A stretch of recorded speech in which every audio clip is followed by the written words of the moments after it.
Hello, my name is Sasha Adams, and I am a senior here at UNCG. I've worked in Dr. Santin's neurophysiology lab since the summer of 2019 when we began to explore the potential mechanisms that could explain the switch in hypoxia tolerance found in adult bullfrogs.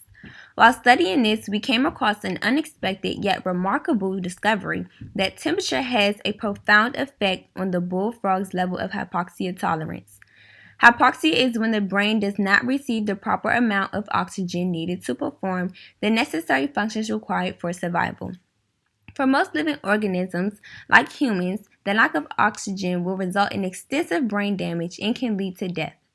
We found that there is a range of hypoxia tolerant vertebrate animals that has an innate ability to withstand these stressful conditions, like the Ruppel's griffin, sea turtles, and northern elephant seals.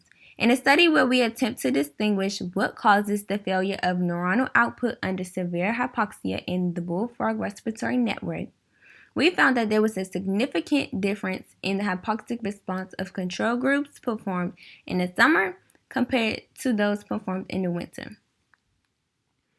When we came across this discovery, we had collected control data for a metabolic inhibition experiment in the summer of 2019. We had also collected new control data in January 2020 to perform a neuromodulation experiment. This is when we discovered that the controls performed in the winter took significantly longer to shut down under hypoxic conditions than those performed in the summer. We found it important to pinpoint the source of this variation, so we tested a few possible factors, such as the person performing the experiment, the duration of acclimation to a new environment, the solution flow rate of the bathing tissue, and we found that none of those accounted for the shift we saw.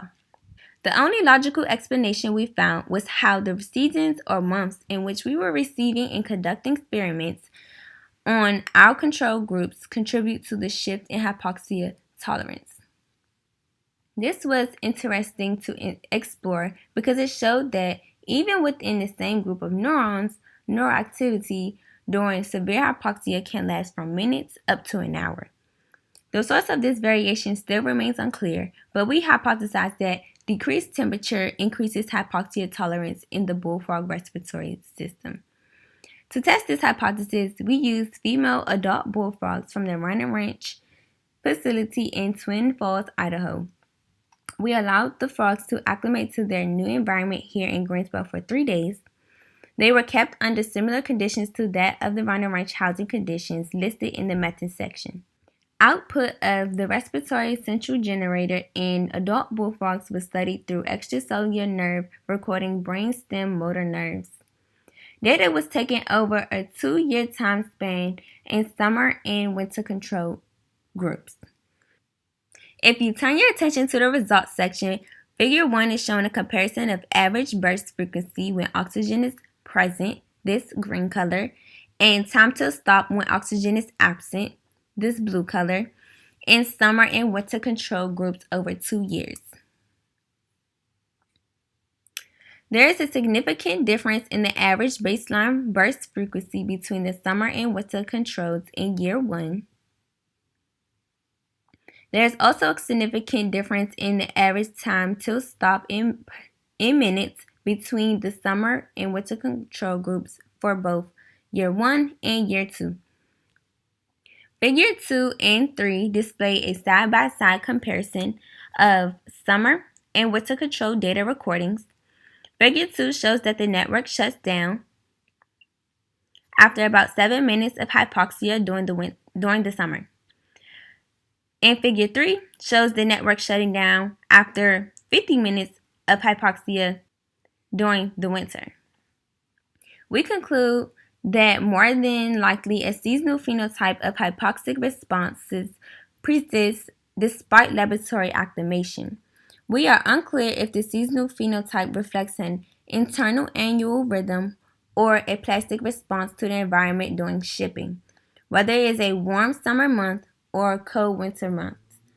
These results demonstrate that control and treatment experimental designs must be performed within the same season to avoid potential inaccurate conclusions regarding cellular mechanisms that may alter hypoxia sensitivity. If you turn your attention to the future work section, figure 4, there is a four-fold increase in neuronal activity after wintering or hibernation. This line is showing duration of hypoxia or anoxia, where oxygen is absent. What this figure is showing is that we found a network that once shut down within minutes under hypoxic conditions can switch its hypoxia tolerance to a network that can resist the shutdown caused by anoxia after wintering. This is groundbreaking because now that we have identified a mechanism that contributes to the shutdown when there is no oxygen, we can identify the changes that takes place that allows the bullfrog to shift from a system that shuts down during anoxia to a system that functions completely normal under these conditions, and maybe even apply that to humans. I would like to thank my mentor, Dr. Santin, Mark Ustar, in the Department of Defense Basic Research Office and NIH for providing me with the resources and support to conduct this research. Thank you for listening. Please leave any questions or comments in the comment section below.